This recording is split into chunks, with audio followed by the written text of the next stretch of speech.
அனைத்து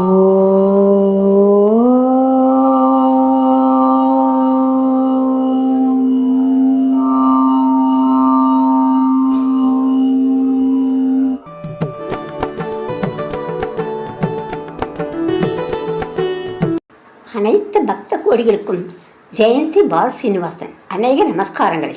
இன்றைய தினம் சிறப்பு சிவஸ்தலங்கள் என்ற தலைப்பின் மூலம் மதுரையில் உள்ள திருப்புவனம் புஷ்பவனேஸ்வரர் சிவஸ்தலத்தை பற்றி விவரிக்க உள்ளேன்.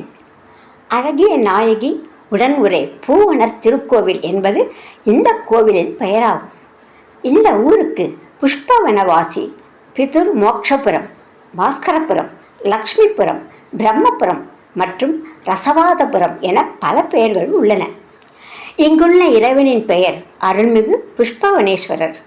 இறைவியின் பெயர் அருள்மிகு சௌந்தரநாயகி. பலாமரம் இத்தலத்தின் தல விருட்சமாகும். இந்த வைகை தீர்த்தம், மணி கர்ணிகை தீர்த்தம், வசிஷ்ட தீர்த்தம் மற்றும் இந்திர தீர்த்தங்கள் உள்ளன.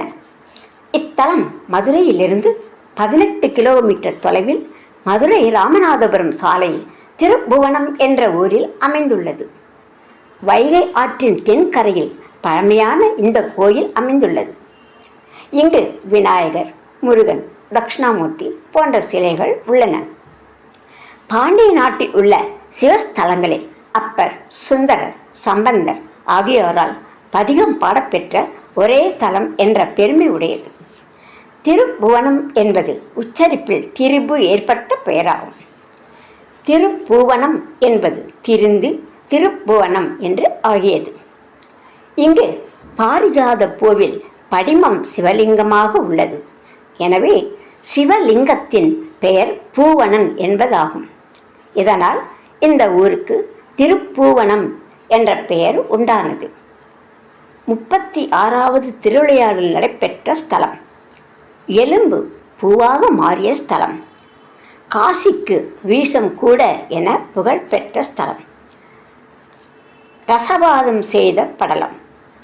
பரஞ்சோதி முனிவர் இயற்றிய திருவிளையாடல் புராணத்தில் 36வது படலமாக ரசவாதம் செய்த படலம் உள்ளது.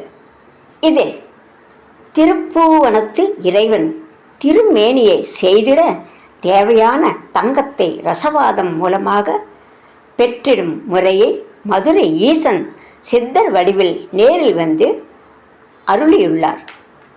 பக்தர்களே, ரசவாதம் செய்த வரலாற்றை பார்ப்போம்.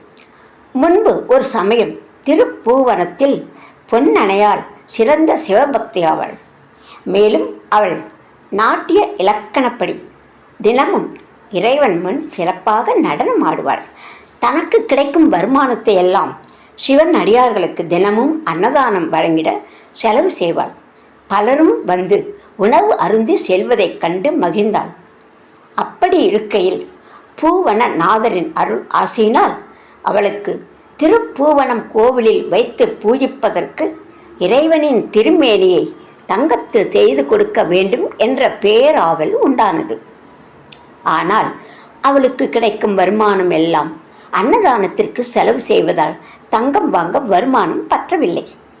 இதை நினைத்து மனம் வருந்தி குலபூஷண பாண்டியனுக்கு எடுக்க எடுக்க குறையாத பொற்கிழியை வழங்கிய மதுரை சோமசுந்தர கடவுளை மனதில் நினைந்து வேண்டினாள். இந்த பக்தியின் விருப்பத்தை அறிந்த மதுரை சோமசுந்தர பெருமான் அவளது வேண்டுதலை பூர்த்தி செய்ய திருவுள்ளம் கொண்டு சித்தர் வடிவத்தில் திருப்புவனத்தில் பக்தையின் வீட்டிற்கு எழுந்து அருளினார். அச்சமயம் அன்னதானம் நடைபெற்று கொண்டு இருந்தது. அங்கு உள்ளவர்கள் இந்த சித்தரையும் உணவு உண்ண அழைத்தனர். அதற்கு சித்த பெருமான், உங்களது தலைவி பொன் அணையாளை இங்கே அழையுங்கள் என கூறினார். அந்த சிவபக்தையும் வந்து சித்தரது பாதங்களில் தனது தலை பதியுமாறு பணிந்து உணவு உண்ண அழைத்தாள். அதற்கு சித்தர், உனது முகம் வாட்டத்துடன் காணப்படுவதின் காரணம் என்ன என்று கேட்டார். அதற்கு அவள், எங்கள் தலைவன் திருப்புவனத்து இறைவனின் திருவுருவை செய்வதற்கு பெரு விருப்பம் கொண்டு மெழுகினால் கருக்கட்டி வைத்துள்ளேன். அதனை பொன்னினால் செய்து முடிக்க கருதிய எனக்கு கிடைக்கும் வருமானம் அன்னதானத்திற்கு மட்டுமே போதுமானதாக உள்ளதால் நான் என்ன செய்வேன் என்று தனது கவலையை கூறினாள். இதற்கு சித்தரும், நீ தானத்துக்குள் சிறந்த அன்னதானத்தை நாள்தோறும் செய்து வருவதால் உன் பெயருக்கு ஏற்றவாறு இறைவனின் திரு உருவத்தை தங்கத்தினால் செய்ய பெறுவாயாக என வாழ்த்தினார். பின்னர் அனைத்து உலோக பாத்திரங்களையும் கொண்டு வரச் செய்து திருநீற்றை தூவினார்.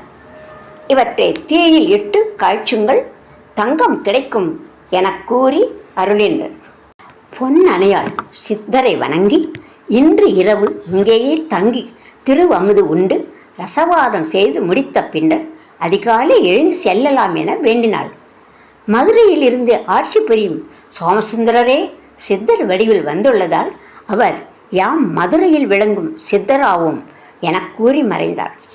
சித்தர் கூறிய சொற்களும் மறைந்து அருளிய தன்மையையும் கண்டு பொன்னணையால் வந்தவர் மதுரை வெள்ளியம்பலத்தில் கால்மாறி ஆடி அருளும் அம்பலவானரே எனக் கண்டு பக்தியால் நெகிழ்ந்து தனது கவலையை இறைவனின் நேரில் வந்து நீக்கினார் என களிப்புற்று சித்தர் கூறியபடியே செய்ய உலோக பாத்திரங்களை தீயிலிட்டு புடம் செய்தனர். ஆணவ மலம் கெட்டு இறைவனின் திருவடியை அடைந்தவன் சிவமாக விளங்குவது போல உலோகங்களில் களிம்பு நீங்கிய பொன்னாக மாறின. அப்பொன்னை கொண்டு இறைவனுக்கு திரு உருவத்தை பார்ப்பித்தாள். பித்ரு தோஷங்கள் நீக்கும் தலமாக இந்த கோயில் இருக்கிறது. முன்காலத்தில் சுச்சோதி என்ற மன்னன் தன்னுடைய முன்னோர்களுக்கு திதி கொடுப்பதற்காக திருப்புவனம் வந்து வைகை ஆற்றங்கரையில் வேண்டுதல் செய்துள்ளார். இங்கு இறந்தவர்கள் அஸ்தியை கரைத்தால் அவர்களுக்கு பாப்ப விமோச்சனம் கிடைக்குமாம். மதுரைக்கு கிழக்கு வாயிலாக இத்தலம் இருந்துள்ளது. திருஞான சம்பந்தர் சமணர்களை வெற்றி கொள்ள மதுரை செல்லும் போது மதுரையின் கிழக்கு வாயில் வழியாக உள்ளே செல்ல வேண்டும் என்று விரும்பியதால் மதுரையை கிழக்கு வாயிலாக விளங்கும் திருப்பூவனத்தை வந்து அடைந்தார். இக்கோயிலுக்கு நேர் எதிரே வைகை ஆற்றில் வடகரையில் பார்வதி தேவியார் தவம் செய்த இடம் உள்ளது. இங்கே வந்த திருஞான சம்பந்தர் வைகை ஆற்றை கடக்க முயன்ற போது ஆற்று மணல்கள் எல்லாம் சிவலிங்கங்களாக காட்சியளித்தன. எனவே அவர் இங்கு இருந்தபடியே தென் திருப்பூவனமே என்று முடியும் தேவார பதிகத்தை பாடி வணங்கினார். திருப்பூவனநாதர் நந்தியை சாய்ந்து இருக்கச் சொல்லி காட்சி அருளினார். இவரை பின்பற்றி சுந்தரர் 8 பாடல்கள், அப்பர் 11 பாடல்கள், கரூர் தேவர் 8 பாடல்கள், அருணகிரிநாதர் 3 பாடல்கள் பாடியுள்ளனர். மாணிக்க வாசகர் பாடல்களும் குமர குருவரர் பாடல்களும் கிடைக்கப் பெறவில்லை. இவர்களும் வைகை ஆற்றின் வட கரையிலிருந்தே இறைவனை வழிபட்டுள்ளனர். பக்தர்களே, இன்றைய தினம் சிறப்பு சிவஸ்தலமாக திருப்புவனம் புஷ்பவனேஸ்வரர் திருக்கோயிலை பற்றி விவரித்து உள்ளேன். மீண்டும் அடுத்த புதன்கிழமை அன்று மற்றொரு சிறப்பு சிவஸ்தலத்தை பற்றிய விவரங்களுடன் மீண்டும் உங்களை சந்திக்க எல்லாம் வல்ல இறைவனை பிரார்த்திக்கிறேன். ஜெயந்தி பாலஸ்ரீனிவாசன். நன்றிகள், வணக்கங்கள். ஓம் நம சிவாய.